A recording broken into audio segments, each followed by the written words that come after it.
Welcome. We're going to do our spoiler discussion. Spoilers lie ahead, dissection, thoughts, theories, pineapples, bears, mummified, Puns. ropes, buses, Puns. bento, puns, Puns. curry, lots and lots of Puns. curry, which. So, Isaac, let's spoiler the hell out of this. Our spoiler discussion has commenced. I'm going to go on Twitter and I'm going to send a message out. I'm going to go here. Spoiler discussion.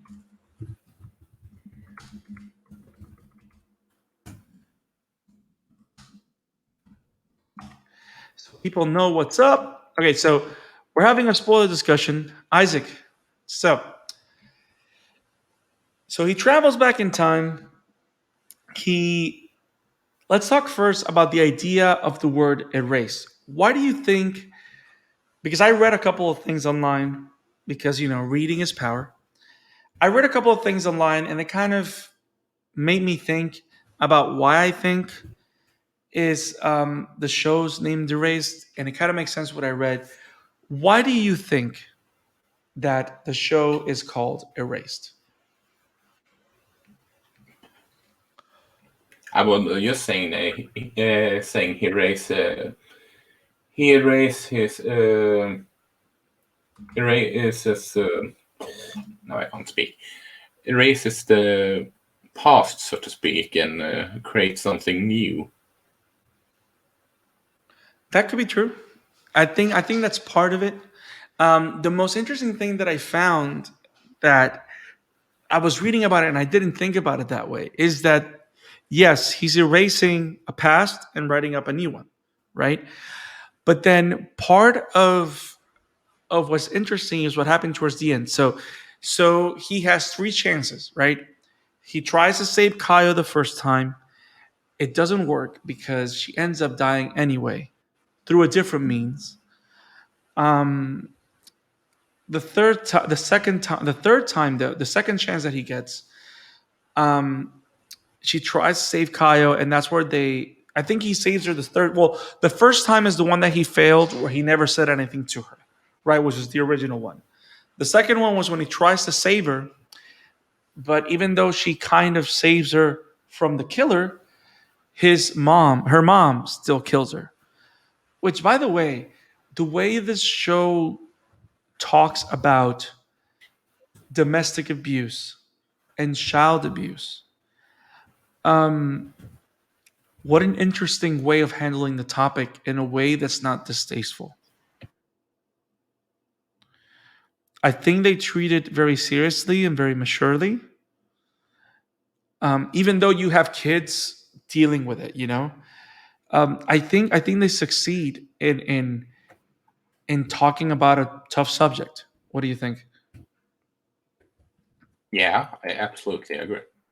I think they do a good job in exploring all those, and how hard it is to be a kid, not only going through that, but being a kid and seeing your friend going through that, and knowing that even though he was a 29-year-old stuck in a child's body, which, by the way, every time he kind of talked to himself was kind of funny.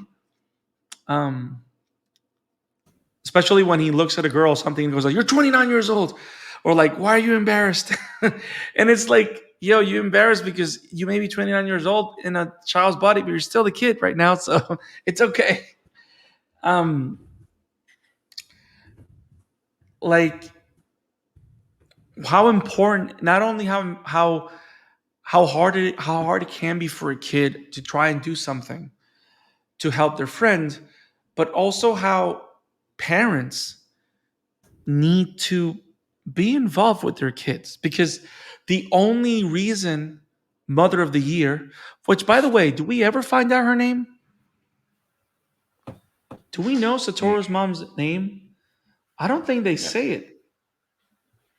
Oh, Sachiko. See, Sachiko. Sachiko, yeah. So the only reason Sachiko knows what's going on is because she pays attention to Satoru. Like she actually cares about her kid. She knows what's going on with the girl, but she doesn't take any action. But as she sees her kid like wanting to help and doing these crazy things to help her, not knowing, of course, that it's, Satoru, whatever, she does whatever she can as an adult. And how important it is for adults to take action when something when it has to do with the fuse is going on.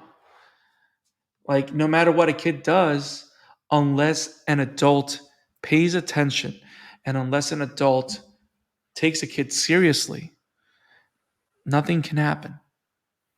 And I think they handled that kind of topic and that kind of relationship and dynamic very well. So well done, guys. Well done. Um, but yeah, so we're talking about Erase, and well, the thing that was interesting about Erased is the fact that not only did he erase those moments of the past, but after he becomes the hero, right? He saves Kaio, he saves Aya, he saves Hiromu, and he's about to save Minato as well because she was targeted by the killer. He's targeted by the killer, which we find out is the teacher. Which, by the way, am I the only one that knew that it was the teacher at least 2 episodes before it happened? If I got Because this I am call, going to say, what was that? I know that my sis said that supposedly you can see the teacher be sort of like how I did with the Sword Art Online, the arc that should not be named, considering how much I hate it. That you can see the villain at the opening. Yeah, yeah. Well, you don't see that in the opening for this show.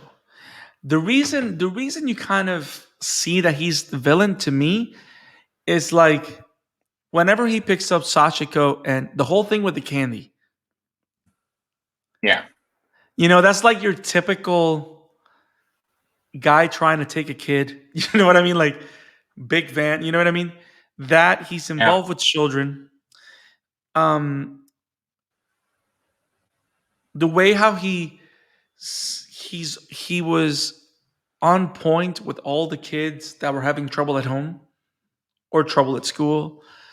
Like he positioned himself perfectly for doing what he does to kids. Um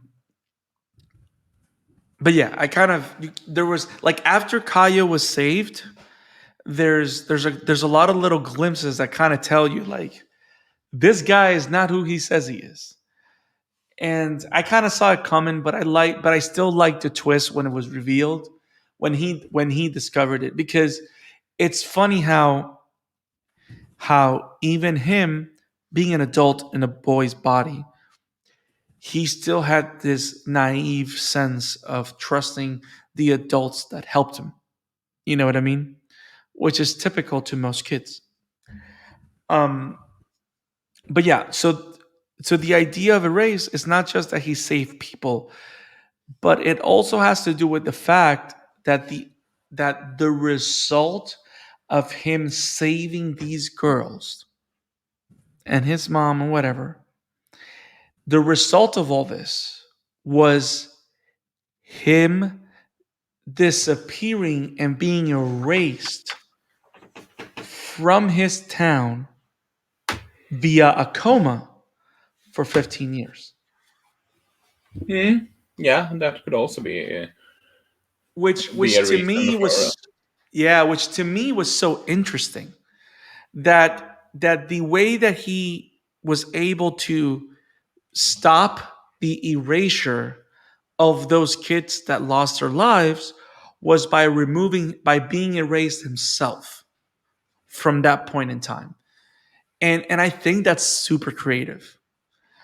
I think I've never seen something quite like that before. And it kind of talks about um I don't want to. For some reason, I feel that I'm talking about Full Metal in every single episode now. But to bring Full Metal Alchemist and life lessons, right? It kind of goes back to the idea of equivalent exchange. You know what I mean? Like it's like a time. Okay, if you see it that way. Yeah, like every movie has its time travel rules, right? Or like you can't like grandfather paradox and all that stuff. So the rule in this world is yes, you can save someone, but someone's going to take that person's place. Someone's going to be the victim. Someone is going to suffer that kind of some kind of death like experience because you Sort of can't like just how in Smallville, he asked to go back in time to save one person, but it ends up with another person he cares about dying instead. what was that show you said? In Smallville, Clark wants to go back in time, ask his father in his Fortress of Solitude to get help to go back in time to save a specific person, but it ends up being that another one dies instead. Right. Yep. And it also goes back to the idea of Flashpoint, with the Flash, is the idea of him going back to save his mother literally cost the world, you know, like whenever you're changing something, there's going to be a price that's going to be paid. But I like how it all played out in a way where he was the one that paid the price. But even though he paid the price, because he learned how to make connections with people, he learned how to value his friends. When he woke up from the coma 15 years later, those connections that he forged were still there. And those were the things that made his sacrifice worthwhile. And that's the kind of thing that warms my heart because those are some real moments there. You know what I mean? Like Yeah. when Kenya and Hiromu come back. By the way, I got all kinds of emotion when I saw Kaya with the baby. That killed me. And here we have one of the main reasons that I believe some ain't a fan of the ending. What was that? The baby. What's wrong with the baby? I at least know a handful of people that wanted him to end up with her. Oh, no. I don't disagree. I do not disagree. There's a lot of people like I was reading up on the book, on the web, whatever, like reading comments and whatever. And a lot of people wanted him to finish with Kayo. But one of the observations that I read that I kind of agree with, because personally, I'm going to be honest, when I saw Kayo again, I wanted her to be with him. I'm not going to lie to you. I wanted that. And when I saw the baby, I was like, oh, I guess not. And I was kind of bummed up about it. But then one of the things that I read was interesting is like, from a storytelling standpoint, one of the things that could justify them not finishing together is that the whole thing of him going back in time and saving Kaio all has to do with him doing the right thing. And there's some degree of possibility that him ending up with Kaio would kind of diminish that arc for Satoru. You know what I mean? Like all the growth that he had as a hero or as a person doing the right thing, it would have lost some steam if at the end of the day it kind of bottled down to him getting the girl. Honestly, to some degree, it's just, how should I put it? It's just human that, to some degree, that she wouldn't end up with him because, let's face it, she didn't know if he would wake up or not. Exactly. And that's another good point. And she still has connection with other childhood friends. Yes. So I think it makes sense that while they had a good chemistry, Yes. good chemistry and all as children, I'm not gonna lie, it would be a bit. I argue that it would have been a bit forced Yes. for And her to wait. I mean, yeah, imagine it would be extremely cheesy and forced if she had waited. Had it been like, let's say, they were teens, so to speak, like exactly. 15, 16, Yep. and he woke Yep. up like as when they're 18, 19, Yep. something like that, then that would have Exactly. been a different thing. Yep. But now he was gone for 15 years, and if it wasn't for how his mother treated him during all that time, Yep. he might not even have survived. Right. And there goes again another thing for another award for Sachiko as Mother of the Year. But yeah, I think you brought a very good point. Like, it's only human that Caillou would have moved on. And I don't and I think the fact that they were children. I mean, what they were, what, 11 when they Yeah, became friends. Um, they're not necessarily thinking about romantic love. That's not the angle. Yes, you see their friends being kids and teasing them about it, but there's no indication of them fulfilling any kind of anything close to that. And all the conversation that you see around them is the fact that they're friends and they care about each other deeply. And the reason why he became so close to her is because Kayo never had someone to care about her.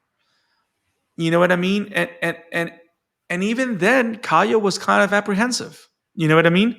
Like, she was connected, but she was attached. You know what I mean? I think one of the most powerful moments that you see that is not romantic, that Kayo's seeing it as a friendship and as someone, as a family member that, you know what I mean, is that moment where Sachiko serves them breakfast and and she Kayo started to starts crying. cry.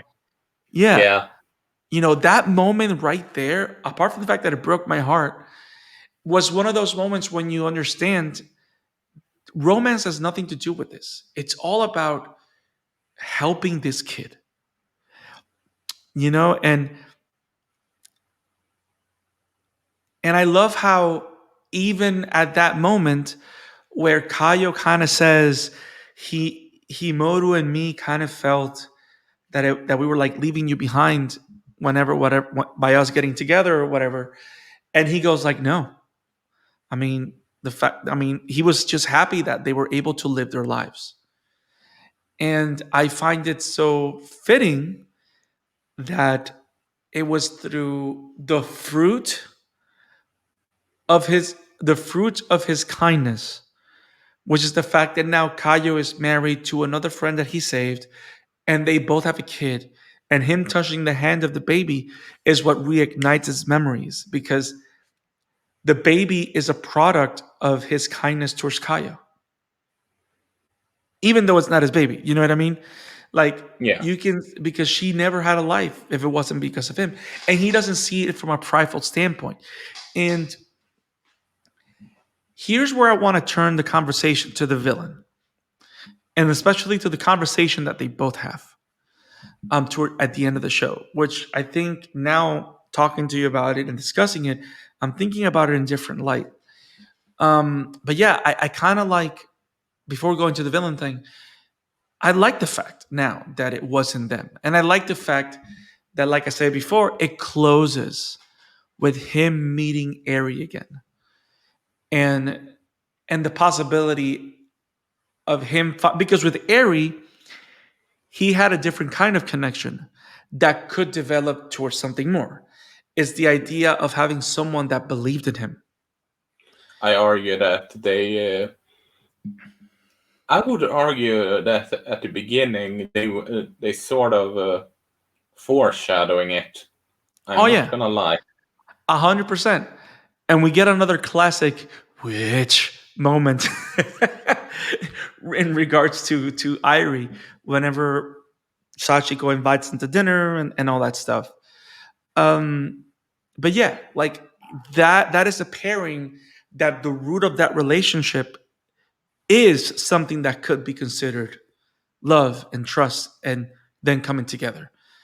And I think they share enough screen time to by the point when you see him at the end in the post credit scene and kind of come together and him smiling, like they've been through, even though she doesn't remember, they've been through enough where you could see that pairing happening.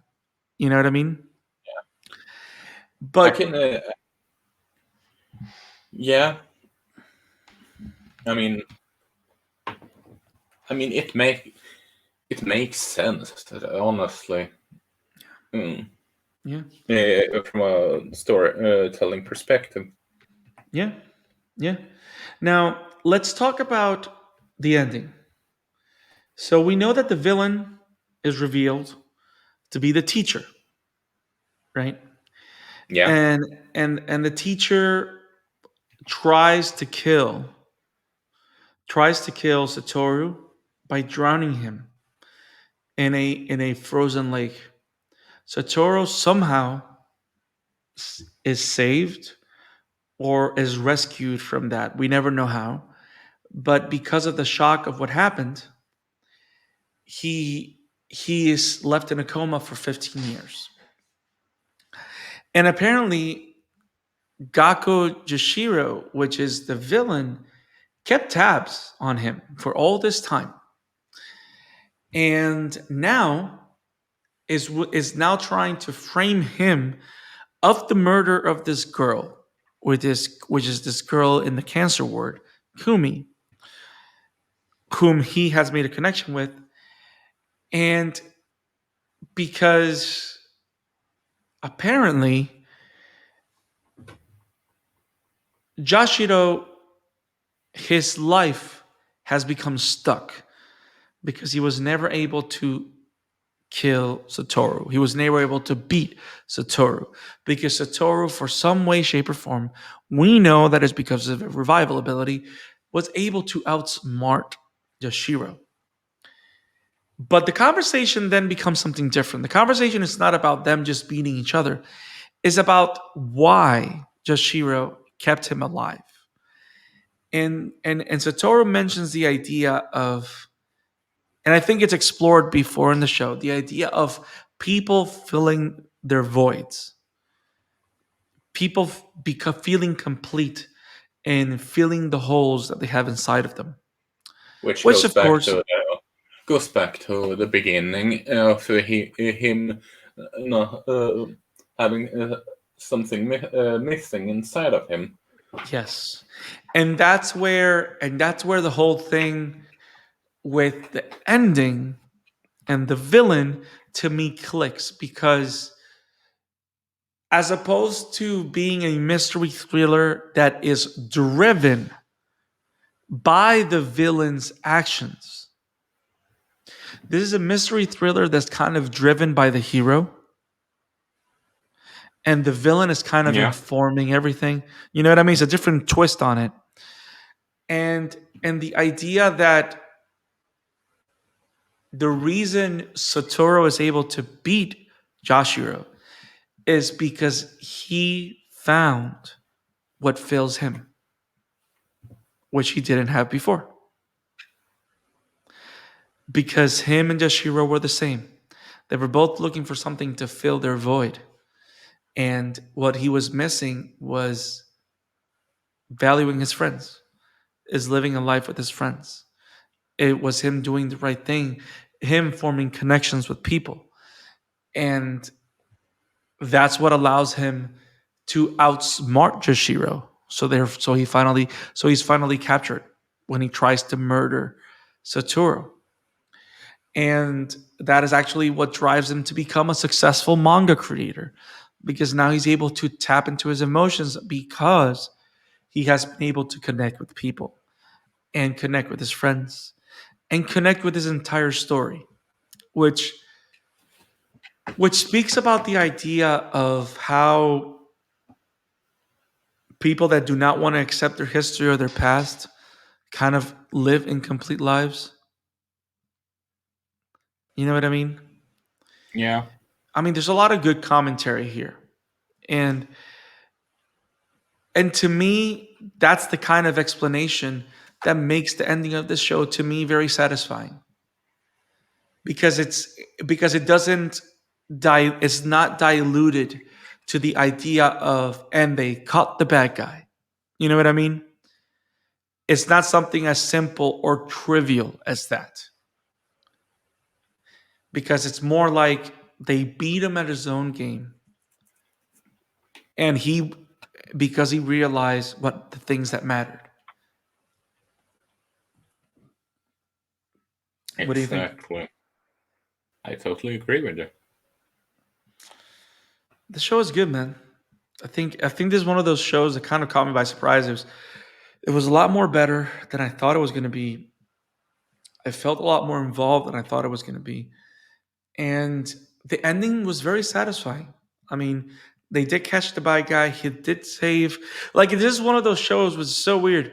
Like, there's so many happy endings in this show that you kind of feel that it's going to be like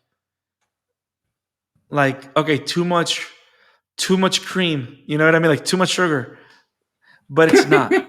You know what I mean? I Like, would. I wouldn't. I won't lie.